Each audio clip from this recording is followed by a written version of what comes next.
Welcome to I news. అమరత్వం లేదా మనిషి ఆయుష్ను వందల ఏళ్లు పెంచడం అనేది ఇప్పటి వరకు మనం సైన్స్ ఫిక్షన్ సినిమాల్లోనే చూసాం. కానీ ఇప్పుడు ప్రపంచంలోని ఇద్దరు మోస్ట్ పవర్ఫుల్ డిక్టేటర్లు దీనిని నిజం చేయడానికి రంగంలోకి దిగారు. మానవ ఆయుర్ధాన్ని ఏకంగా 150 సంవత్సరాలకు పొడిగించేలా రష్యా అధ్యక్షుడు వ్లాదిమిర్ పుతిన్, చైనా అధ్యక్షుడు షీ జిన్పింగ్ కలిసి ఒక అత్యంత రహస్యమైన ప్రాజెక్టును రన్ చేస్తున్నారు. క్రెమ్లిన్ నుండి లీక్ అయిన సమాచారం ప్రకారం వృద్ధాప్యాన్ని ఆపేయడానికి రష్యా ప్రెసిడెంట్ ఏకంగా $26 బిలియన్ అంటే మన ఇండియన్ కరెన్సీలో సుమారు 2,50,000 కోట్ల రూపాయల భారీ బడ్జెట్ తో సరికొత్త శాస్త్రీయ పరిశోధనలు చేయిస్తున్నారు. ప్రపంచాన్నే నివ్వెరపరుస్తున్న ఈ సీక్రెట్ యాంటీ ఏజింగ్ ప్రాజెక్టు పూర్తి వివరాలు స్పెషల్ స్టోరీలో చూద్దాం.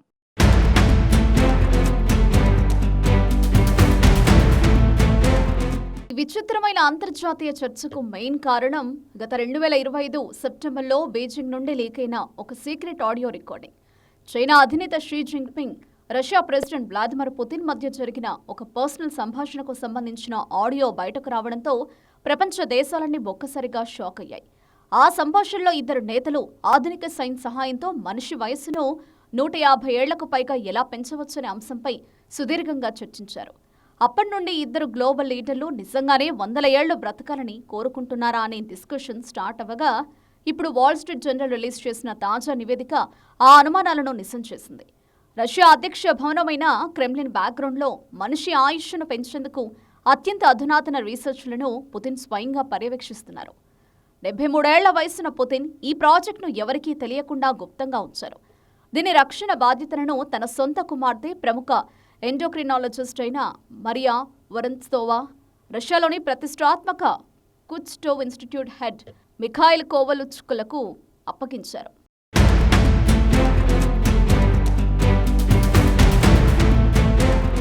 రష్యన్ శాస్త్రవేత్తలు 2024లోనే ఈ ప్రాజెక్టుపై వర్క్ స్టార్ట్ చేశారు. మొదట్లో చాలా స్లోగా నడిచిన ఈ ప్రయోగాలు ఇప్పుడు 2.5 లక్షల కోట్ల ఫండింగ్తో విపరీతమైన వేగం పుంజుకున్నాయి. ఈ మెగా మిషన్ కింద రష్యా శాస్త్రవేత్తలు మెయిన్గా 3 భయంకరమైన సైన్స్ ప్రయోగాలు చేస్తున్నారు. మొదటిది జన్యు చికిత్స. దీని ద్వారా మానవ కణాల వృద్ధాప్యాన్ని పూర్తిగా నెమ్మదింపచేయడం, అలాగే మనిషి ముసలివాడు అవ్వడానికి కారణమయ్యే హానికరమైన జన్యువులను DNA నుండి పూర్తిగా తొలగించడం దీని మెయిన్ టార్గెట్. ఇక రెండవది 3D బయోప్రింటింగ్ టెక్నాలజీని ఉపయోగించి దెబ్బతిన్న మానవ అవయవాలను ల్యాబొరేటరీలోనే కొత్తగా పునర్నిర్మించడం. వయసు పైబడినప్పుడు దెబ్బతినే గుండె, కిడ్నీల లాంటి ఆర్గన్స్ను కొత్త వాటితో రీప్లేస్ చేయడం ద్వారా మనిషి ఆయుష్ను ఈజీగా పెంచవచ్చని పుతిన్ బలంగా నమ్ముతున్నారు.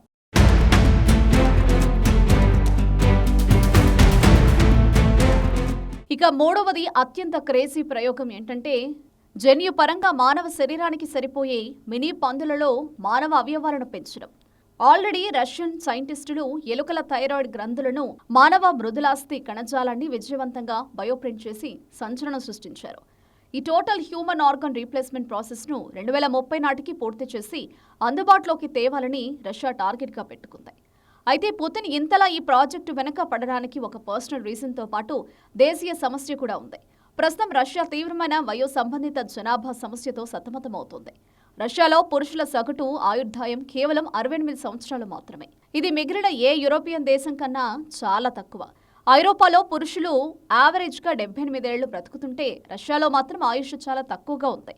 ఈ పరిస్థితిని మార్చడానికి, అలాగే తాము కూడా మరికొన్ని దశాబ్దాల పాటు సూపర్ పవర్స్ లాగా ప్రపంచాన్ని శాసించడానికి పుతిన్, జిన్పింగ్ కలిసి రన్ చేస్తున్న ఈ అమరత్వ ప్రయోగం రాబోయే రోజుల్లో మానవ జాతి భవిష్యత్తును ఎలా మార్చబోతుందో చూడాలి.